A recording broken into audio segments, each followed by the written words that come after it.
So namaskar दोस्तों, I am very excited today. I have Dr. Praveen Bhatia again with me today. He is the director of Bhatia Dentopulse. और कुछ सवाल मेरे मन में थे जो मैं इनसे पर्सनली पूछना चाहता था. Sure. So let me take this opportunity, Dr. साहब, to Definitely, listen. I'll try to answer. Sir ये बताइए, ये कैविटी होती क्यों है? सर कैविटी एक छोटा सा होल होता है जो दांत के अंदर हो जाता है. इसमें कुछ तो हमारा पार्ट है नेग्लिजेंस की वजह से. जैसे हम रात को ब्रश नहीं करते, बहुत से लोग ब्रश नहीं करते. मैं अपना अगर क्लिनिक का एक्सपीरियंस बताऊं तो 85% लोग नहीं करते.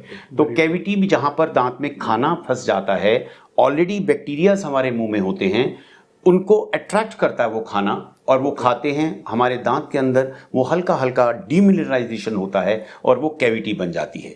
कैविटी बनती है, खाना फंसना शुरू हो जाता है. फिर एक समय आता है दांत में दर्द होना शुरू हो जाता है. जब दर्द होता है देन पेशेंट अप्रोचेस, डॉक्टर साहब बड़ा दर्द हो रहा है. पहले शुरू में पानी लगता है, उसका इलाज ना करें तो वो बढ़ जाता है. जब दर्द तो फिर हमें रूट कैनाल करना पड़ता है. तो कैविटी अगर ना बने इसके लिए ही आपको पहले से ही 2-3 मेंटेनेंस टिप्स होते हैं. रात को ब्रश करना और 2 टाइम ब्रश करना, पानी में नमक डाल के कुल्ला करना. यही होता है कि हम कैविटी को बनने ही ना दें.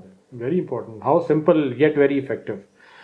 और डॉक्टर साहब, you know somebody was asking me, दांत नहीं है, किसी वजह से टूट गए हैं, तो what are the options available today? देखिए, पहले मैं आपको ये जरूर बताऊं कि दांत टूटने की 2-3 ही मेजर वजह होती हैं. या तो पायरिया हो गया एजिंग की वजह से, या गम्स में ब्लीडिंग स्टार्ट हो गई, दांत हिलना शुरू कर देते हैं. या एक्सीडेंटली आपका कोई दांत टूट गया, या कोई दांत में इतना ज्यादा इन्फेक्शन हो गया कैविटी की वजह से कि उसको आपको निकलवाना पड़ा. जब मिसिंग दांत हो गए तो उसमें पहले चलन था प्लेट्स लगाई जाती थी, रिमूवेबल पार्शियल डेंचर. वो अब चलन नहीं रहा क्योंकि लोग नहीं उतारना चाहते, बार बार लगाना नहीं चाहते, क्योंकि वो आपके दांतों में और गम्स में चेंजेस ला देगा, आवाज चेंज हो जाएगी, खाने में भी मजा खत्म हो जाएगा. उसके बाद थोड़ा और समय रहते ब्रिजिंग हुआ, आसपास के 2 दांतों को कटिंग करके उसके ऊपर एक सहारा लेके ब्रिज बना दिया गया. पर आजकल लोग और एडवांस हो गए हैं कि वो चाहते हैं हमारे आसपास के दांत को ना काटा जाए. उसमें वर्जिन दांतों को काटेंगे, डेफिनेटली थोड़ी सेंसिटिविटी होगी या कुछ समय बाद रूट कैनाल की आवश्यकता पड़ सकती है. अब समय आ गया है समीर जी, लोग इम्प्लांट्स चाहते हैं. Every third person and the patient is coming, doctor साहब इम्प्लांट ही लगाना है.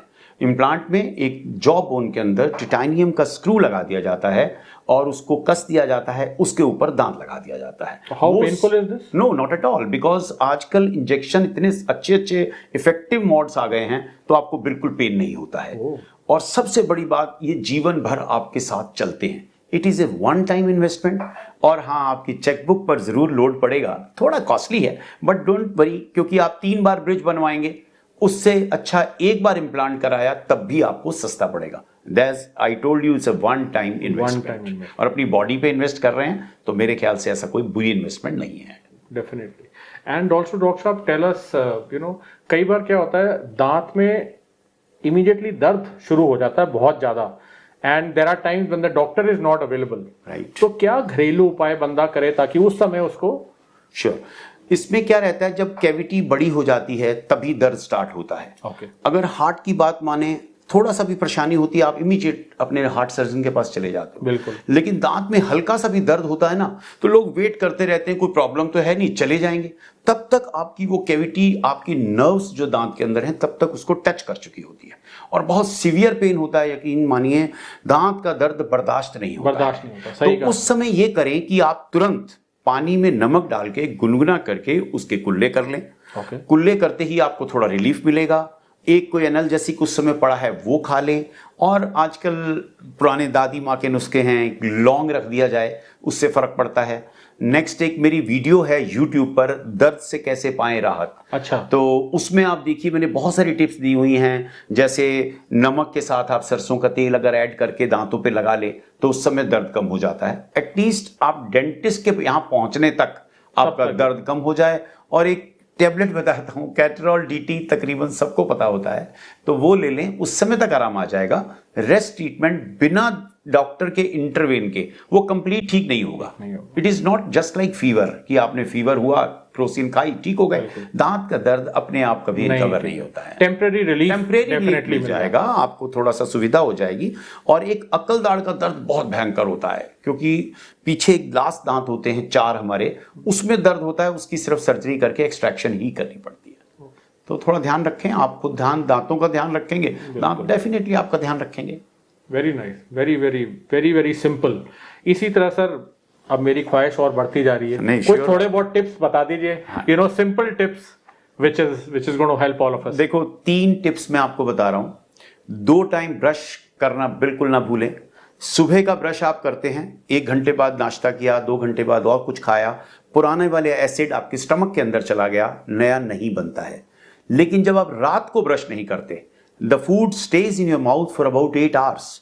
जब 8 घंटे आपके मुंह में रहेगा, चॉकलेट खाते हैं बच्चे खूब, वो मीठे कंटेंट आपके मुंह में रहेंगे, और ऑलरेडी मैंने जैसा बताया कि बैक्टीरिया ऑलरेडी हैं, वो उसको हिट करेंगे और उसका भोजन बनेंगे, तो आपके माउथ में कैविटी होगी, दर्द होगी और बैड ब्रेथ स्मेल इतनी आएगी, आप खुद कहोगे।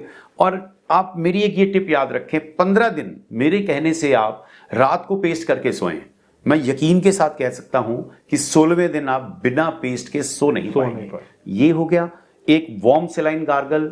वार्म सेलाइन में क्या है, हल्का गुनगुना पानी लें, नमक लें और कुल्ले करें सुबह और शाम। ज्यादा नहीं कर पाए 2 टाइम भी कर लें। एक आजकल फ्लॉसिंग का बहुत चलन है। फ्लॉसिंग होता है, एक नायलॉन थ्रेड होता है, क्योंकि दांत के सरफेस को हम इधर से कर लेंगे, लेकिन सेंटर से जो बीच के सरफेसेस हैं उसको हम प्रॉक्सिमल सरफेस बोलते हैं। कैविटी तो वहां भी बनेगी, मीठा वहां भी लगेगा, कीटाणु वहां भी आएंगे, तो आप उसको फ्लॉसिंग एक थ्रेड से आप साफ कर लें। डेफिनेटली आपके दांत बहुत साल चलेंगे।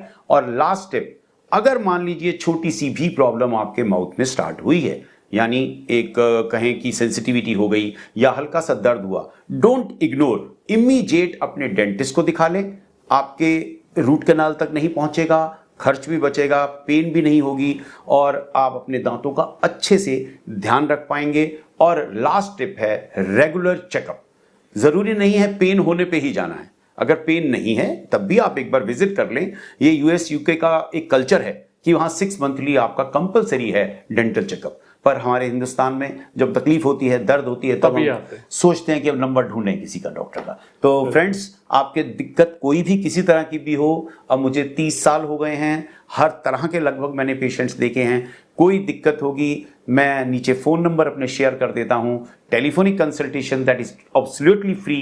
अभी आप करना चाहें कभी भी मेरे को फ़ोन कर दें, मेरे व्हाट्सएप पे नंबर हैं। एक काम करें, जब भी कोई आपको दिक्कत हो, एक व्हाट्सएप पे अपने टीथ की पिक्चर और एक एक्सरे पॉसिबल हो वो डालें। आई ट्राई टू कि आपको तुरंत मैं उसका समाधान दे पाऊँ। मेरा क्लिनिक जनकपुरी भाटिया डेंटोपल्स के नाम से है। मैं एक सीनियर डायरेक्टर हूँ और सीनियर डेंटल सर्जन हूँ।